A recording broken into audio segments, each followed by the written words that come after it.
कर आई हूँ आप लोगों के लिए बिजनेस इकोनॉमिक्स का जो दिल्ली यूनिवर्सिटी के लिए जो क्वेश्चन पेपर था, और ये बिल्कुल लेटेस्ट है, एनईबी के अकॉर्डिंग है।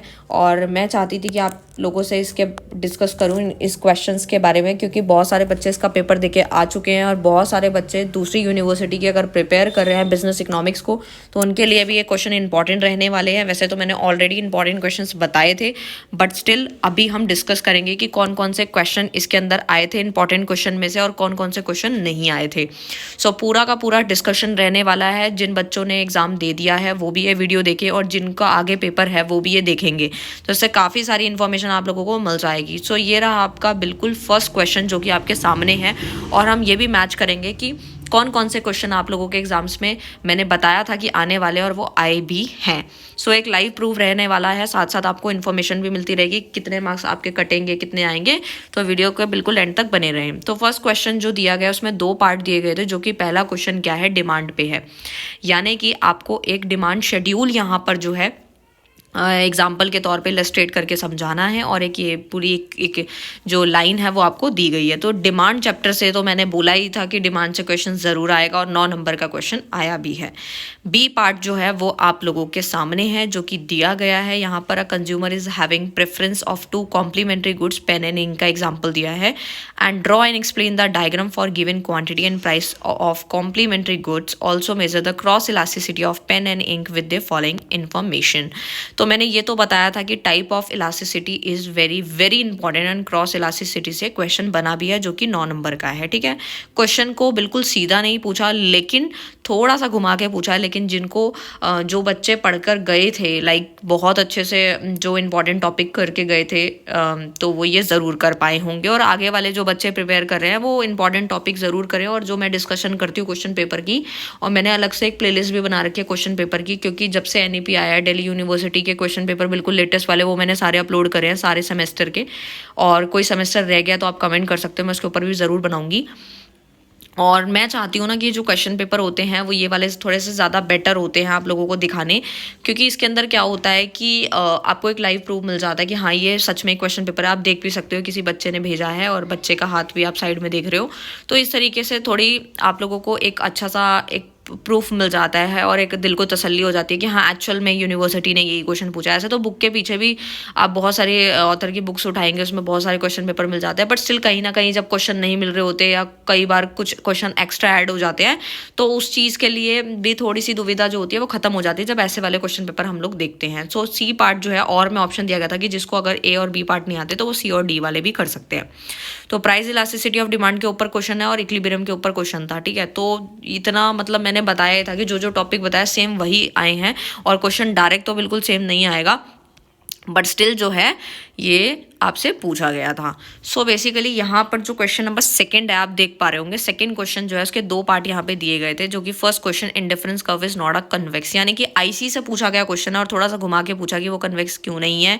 एंड सुटेबल यहाँ पर आपको बताया कि इसका सुटेबल एग्जाम्पल एंड डायग्राम की मदद से आपको इसको समझाना था। बी पार्ट में आप लोगों का यहाँ पे एक प्रैक्टिकल क्वेश्चन 9 नंबर का पूछा गया है।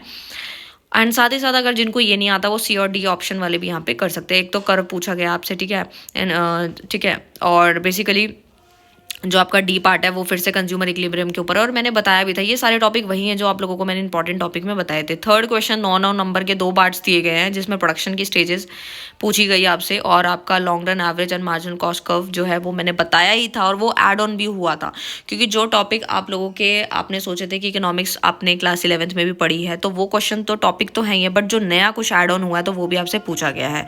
सी और डी आप लोगों के यहाँ पर देख सकते हो ऑप्शन में दिए गए थे, जो कि ये भी 9 नंबर के थे। आइसो क्वांट तो मैंने बताया ही था 100% इंपॉर्टेंट है। Marginal rate of technical substitution भी बताया था इंपॉर्टेंट है, और ये दोनों पार्ट आपके आए ही हैं। फोर्थ क्वेश्चन भी आपके यहाँ पे 18 नंबर का था, 2 पार्ट में दिए गए 9 नंबर के क्वेश्चन थे यहाँ पे। और मार्केट वाले में तो मैंने बताया था कि मार्केट में तो वैसे कुछ भी आ सकता है, लेकिन मोनोपोलिस्टिक मार्केट से पूछा गया। शॉर्ट रन लॉन्ग रन तो वैसे ही इंपॉर्टेंट है, आप लोगों ने क्लास 11th में भी अपने टीचर से सुना होगा कि short run and long run तो आपको करना ही है। सो फिर ऑप्शन में सी और डी मिल जाते हैं, जिन्होंने ए और बी नहीं किए होंगे तो सी और डी किया होगा।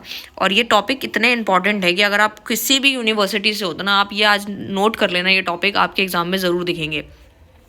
सारे नहीं दिखेंगे तो इनमें से कुछ ना कुछ तो डेफिनेटली दिखेगा, ठीक है। And marginal principle under monopoly competition, ये भी इंपॉर्टेंट था। प्राइस डिस्क्रिमिनेशन बड़ा इंपॉर्टेंट था, ये भी मैंने आप लोगों को बताया ही था। तो बेसिकली ये तो थे आपके, ठीक है। और ये बिल्कुल लास्ट है आपका क्वेश्चन नंबर 5 जो मैं बता दी थी। इंग्लिश हिंदी मीडियम दोनों दिए गए हैं, तो हिंदी मीडियम वाले भी टेंशन ना लें, उनके लिए भी यहाँ पे दिया गया है, स्क्रीनशॉट ले लेना, कोई दिक्कत नहीं है।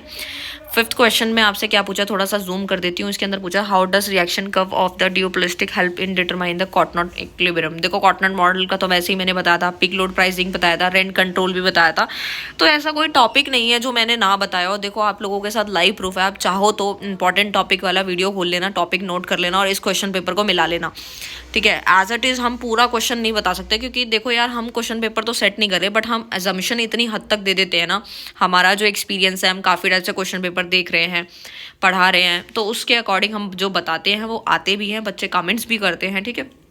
और एक छोटी सी इन्फॉर्मेशन मैं और साथ साथ आप लोगों को शेयर करना चाह रही हूँ। मैं सबकी बात नहीं करी, बट 100 में से मैं 2-3% बच्चों की बात करूँ तो कभी कभी कमेंट कर देते हैं कि मैम आपने जो बताया था उसमें तो बहुत कम आया था या फिर आया ही नहीं था। तो मैं एक चीज़ बता दूँ, ये बच्चे वो बच्चे हैं जो कि दूसरों को थोड़ा सा कहीं ना कहीं टेंस्ट कर देते हैं, ऐसा कुछ नहीं है। मैंने बहुत सारे पेपरों का देख लिया, एनालाइज कर लिया, सब कुछ कर लिया। तो अगर ऐसा कुछ आपको लगता है कि हाँ भाई बिल्कुल ही नहीं आया या 1-2 क्वेश्चन आया, तो इसका मतलब ये है कि आपने क्वेश्चन को ढंग से नहीं पढ़ा। ये बात मैं बोलना चाहती हूँ, क्योंकि अगर आपने क्वेश्चन को अच्छे से पढ़ा है, इंपॉर्टेंट, और मैं हमेशा ये कहती हूँ कि आप टॉपिक पढ़ो, कभी भी क्वेश्चन मत रटो। अगर आप क्वेश्चन रट के जाओगे तो आप कभी भी इंपॉर्टेंट मिला ही नहीं पाओगे। तो ये चीज़ का आपको ध्यान रखना होता है कि अगर आपने इंपॉर्टेंट टॉपिक अच्छे से समझ लिए डिटेल में, और टॉपिक में हर एक चीज़ आ जाती है, अगर आपने वो करा है तो डेफिनेटली बच्चे को समझ आ जाता है कि हाँ सारे क्वेश्चन है। मैं सबकी बात नहीं कर रही हूँ यहाँ पर, बट बहुत सारे बच्चे हैं जो कि हमारे चैनल पर ट्रस्ट करते हैं और उन लोगों को समरीज बहुत अच्छी लगती है, साथ में इंपॉर्टेंट क्वेश्चन जो हम बताते हैं वो भी आते हैं। तो उसके लिए बहुत बहुत थैंक यू सो मच उसके लिए कि जो बच्चे ट्रस्ट करते हैं, आज तक उनका ट्रस्ट जो है वो बिल्ड हुआ। एंड डी पार्ट जो है शॉर्ट नोट के ऊपर था, वो तो मैं कहती हूँ कि उसमें तो कुछ भी आ सकता है, ठीक है। शॉर्ट नोट की कोई गारंटी नहीं होती, बट स्टिल यहाँ पे किंग डिमांड का आप लोगों से पूछा गया है, ठीक है। एक्सेस कैपेसिटी वाला जो था वो आ गया है। कुछ भी शॉर्ट नोट में तो कुछ भी आ सकता है, मतलब ये लगा लो कि इसके लिए तो आपको पूरी बुक के अंदर कहीं से भी पूछा जा सकता है, ठीक है। तो इसकी कोई श्योरिटी नहीं रहती, but still English Hindi medium वालों के लिए मैंने यहाँ पे बता दिया। तो बस एक ही टॉपिक थोड़ा सा मुझे डिफर लगा, जो कि यही था, ए पार्ट वाला था, एक्सेस कैपेसिटी वाला। अदरवाइज तो सारे के सारे टॉपिक्स जो थे वो हम लोगों के कवर अप हुए थे, ठीक है। सो ये था, एक बच्चे ने ये मेट्रो में बैठ के जो क्वेश्चन पेपर सेंड किया था। सो आप लोगों के लिए ये वीडियो बनानी थी मुझे, वैसे तो पेंडिंग हो गई थी, बट स्टिल अभी मैंने बना दिया। इसके बाद मैं आप लोगों के लिए इनकम टैक्स की भी वीडियो बनाऊंगी, और जो भी आपके मैनेजमेंट अकाउंटिंग का क्वेश्चन पेपर था उसके ऊपर डिस्कशन करूंगा। जो टॉपिक रह गए हैं, जो सब्जेक्ट रह गए, वो जल्दी से जल्दी जून से पहले हम लोग कर लेंगे। सो मिलते हैं नेक्स्ट वीडियो में नेक्स्ट टॉपिक के साथ, तब तक के लिए bye bye, thank you so much.